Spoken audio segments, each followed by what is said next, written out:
തമിഴ്നാട്ടിൽ ഫെഞ്ചാൽ കൊടുങ്കാറ്റ് വിതച്ച നാശം കുറച്ചൊന്നുമല്ല. ഇപ്പോൾ കേരളത്തിലും അതിന്റെ എഫക്ട് ഉണ്ടാകുമെന്ന സൂചനകളാണ് പുറത്തു വരുന്നത്.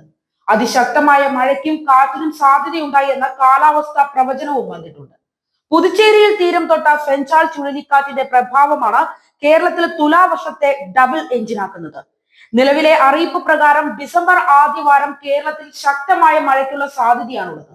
ഇന്ന് വിവിധ ജില്ലകളിൽ യെല്ലോ അലർട്ടാണ് പ്രഖ്യാപിച്ചിരിക്കുന്നത് എങ്കിൽ നാളെയും മറ്റന്നാളും ഓറഞ്ച് അലർട്ടാണ് പ്രഖ്യാപിച്ചിട്ടുള്ളത്. തിരുവനന്തപുരം, കൊല്ലം ഉൾപ്പെടെയുള്ള ജില്ലകളിൽ യെല്ലോ അലർട്ട് പ്രഖ്യാപിച്ചിട്ടുണ്ട്. കൊല്ലം, തിരുവനന്തപുരം, പത്തനംതിട്ട, ആലപ്പുഴ, കോട്ടയം, എറണാകുളം, ഇടുക്കി, തൃശൂർ, പാലക്കാട് ജില്ലകളിലാണ് യെല്ലോ അലർട്ട് ഉള്ളത്. ഫെഞ്ചാൽ ചുഴലിക്കാറ്റ് ഞായറാഴ്ച പുലർച്ചെ 2 മണിയോടെ കാരക്കലിനും മഹാബലിപുരത്തിനും ഇടയിൽ തമിഴ്നാട് തീരം പിന്നിട്ടതോടെ കരയിലേക്ക് കടക്കുന്ന പ്രക്രിയ പൂർത്തിയാക്കിയതായി IMD അറിയിച്ചു. കരയിലേക്ക് കടക്കുന്നതിന് ശേഷം ഫെഞ്ചാൽ ചുഴലിക്കാറ്റ് പടിഞ്ഞാറ് തെക്ക് പടിഞ്ഞാറ് ദിശയിലേക്ക് നീങ്ങുമെന്നും അടുത്ത 6 മണിക്കൂറിനുള്ളിൽ ആഴത്തിലുള്ള ന്യൂനമർദ്ദമായി മാറുമെന്നും പ്രവചിക്കപ്പെടുന്നു. ഫെഞ്ചാൽ ചുഴലിക്കാറ്റ് കരതൊട്ടതോടെ ചെന്നൈയിലും തമിഴ്നാട്ടിലെ കിഴക്കൻ തീരപ്രദേശങ്ങളിലും കനത്ത മഴ ആരംഭിച്ചു. ചെന്നൈ, തിരുവള്ളൂർ, കാഞ്ചീപുരം, കല്ലുറിച്ചി, കടലൂർ, പുതുച്ചേരി ജില്ലകളിൽ കനത്ത മഴ തുടരുകയാണ്. 7 തീരദേശ ജില്ലകളിൽ അതിശക്തമായ മഴയ്ക്ക് സാധ്യതയുള്ളതിനാൽ കാലാവസ്ഥാ വകുപ്പ് റെഡ് അലർട്ടാണ് പ്രഖ്യാപിച്ചിരിക്കുന്നത്. താഴ്ന്ന പ്രദേശങ്ങളിൽ വെള്ളപ്പൊക്ക സാധ്യത മുന്നിൽ കണ്ട് ജനങ്ങൾക്ക് ജാഗ്രതാ നിർദ്ദേശവും നൽകിയിട്ടുണ്ട്.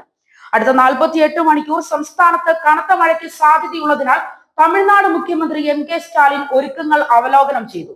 ഫെഞ്ചാൽ ചുഴലിക്കാറ്റിന്റെ സ്വാധീന ഫലമായി ചെന്നൈയിൽ കനത്ത മഴ ഇപ്പോഴും തുടരുകയാണ്. പുതുച്ചേരി, കടലൂർ, വിഴുപ്പുറം എന്നിവിടങ്ങളിൽ കനത്ത മഴയാണ്.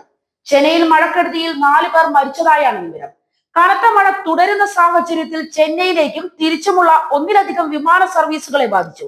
ചെന്നൈ വിമാനത്താവളത്തിന്റെ എല്ലാ പ്രവർത്തനങ്ങളും ഞായറാഴ്ച പുലർച്ചെ 4 മണി വരെ നിർത്തിവെച്ചിരുന്നു.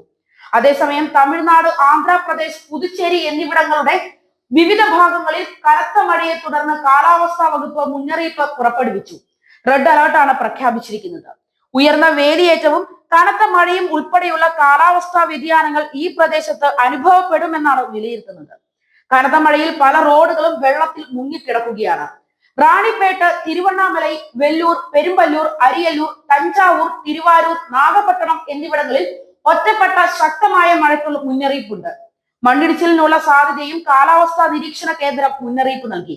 ബംഗാൾ ഉൾക്കടലിൽ രൂപം കൊണ്ട ന്യൂനമർദ്ദം ശനിയാഴ്ച വൈകിട്ടോടെ ചുഴലിക്കാറ്റായി മാറുമെന്ന കാലാവസ്ഥാ വകുപ്പിന്റെ അറിയിപ്പിന് പിന്നാലെ 9 ജില്ലകളിലെ ജനങ്ങളെ മാറ്റിപ്പാർപ്പിക്കാനായി 2229 ദുരിതാശ്വാസ കേന്ദ്രങ്ങൾ തയ്യാറാക്കിയതായി റവന്യൂ മന്ത്രി KK SR രാമചന്ദ്രൻ അറിയിച്ചു.